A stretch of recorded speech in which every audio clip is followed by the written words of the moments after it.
Okay, section 2.4, equations with variables on each side. So the whole deal with these is that you need to get your variables in the same place so that you can solve for them, because you can't solve for a variable if it's in two different spots. So we have 5k here and 3k here. So if I subtract this over, so we're going to subtract 3k, subtract 3k. So now over here we have 2 plus 2k equals, and this is gone, minus 6. Then we are going to move over, sorry, it kind of, so we'll move this 2 over. So we have 2k equals negative 8, divided by 2, divided by 2, so k equals negative 4.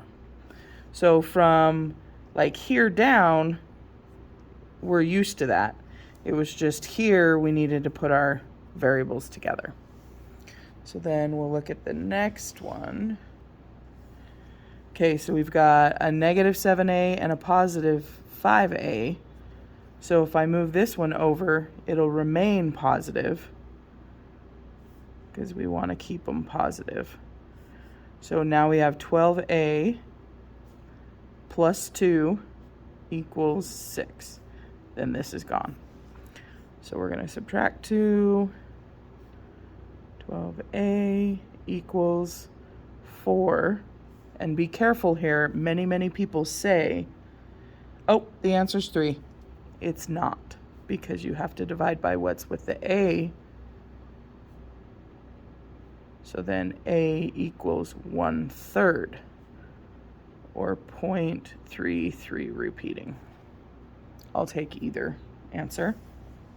Okay, so if you want to try these yourself and pause the video, go ahead and do that.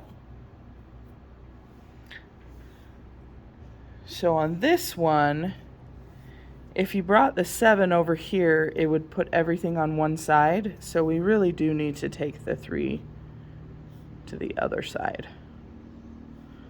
So we have 2 equals 4w. Again, a lot of people will see that and say, oh, it's 2. It's not 2.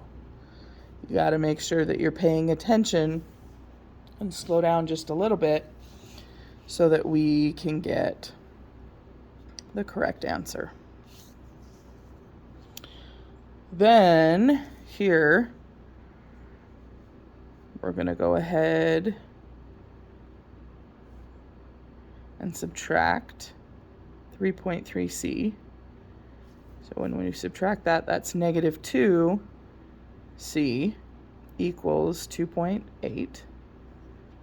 Divide both sides by negative 2.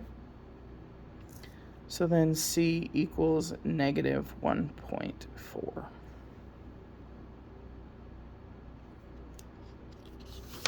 Okay, so now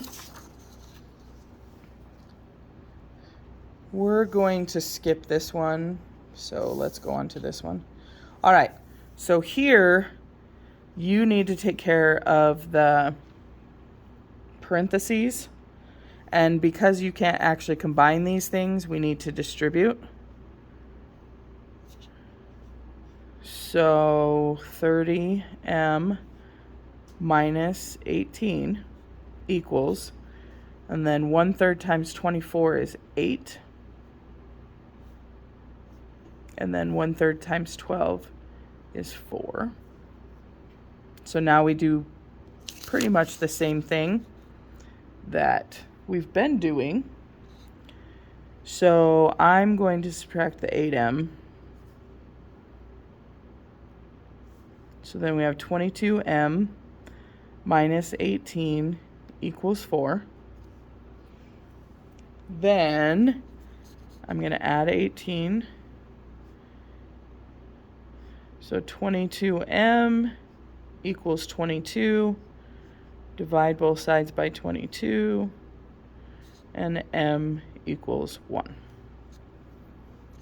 Not too bad. Okay.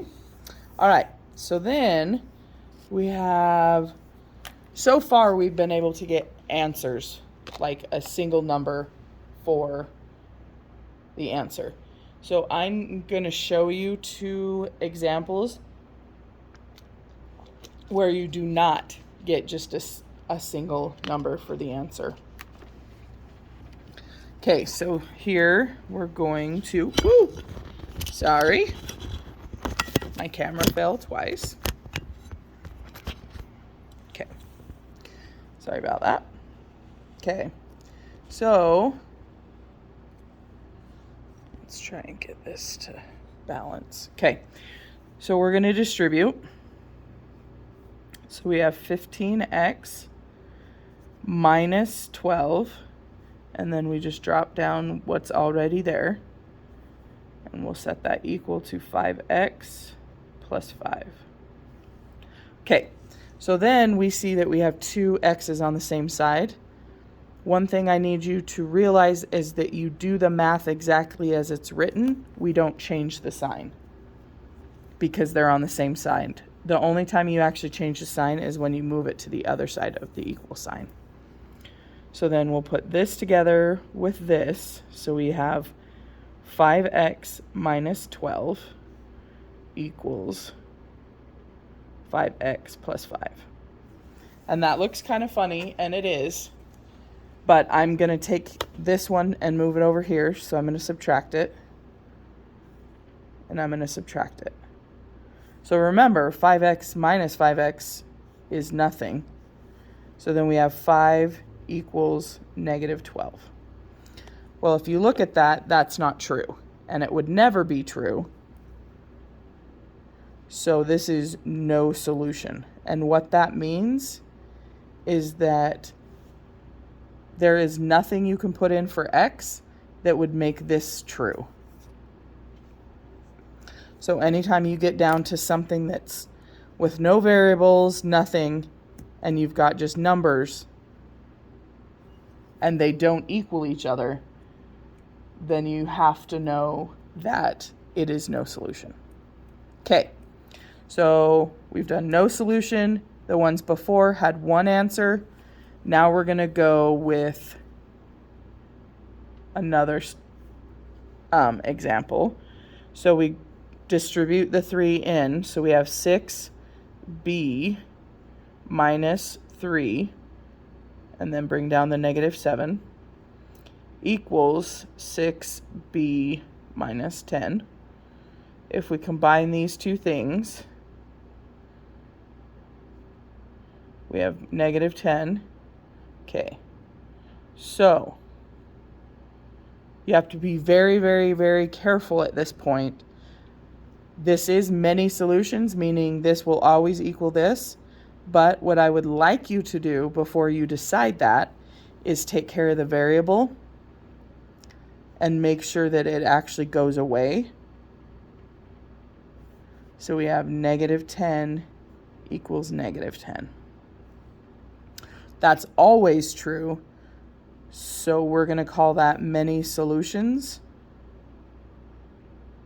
And what that means is it doesn't matter what you put in for b, it will always be true. So that's the difference between these two. It's something that can't be true is no solution. Something that is always true is many solutions. And then your assignment.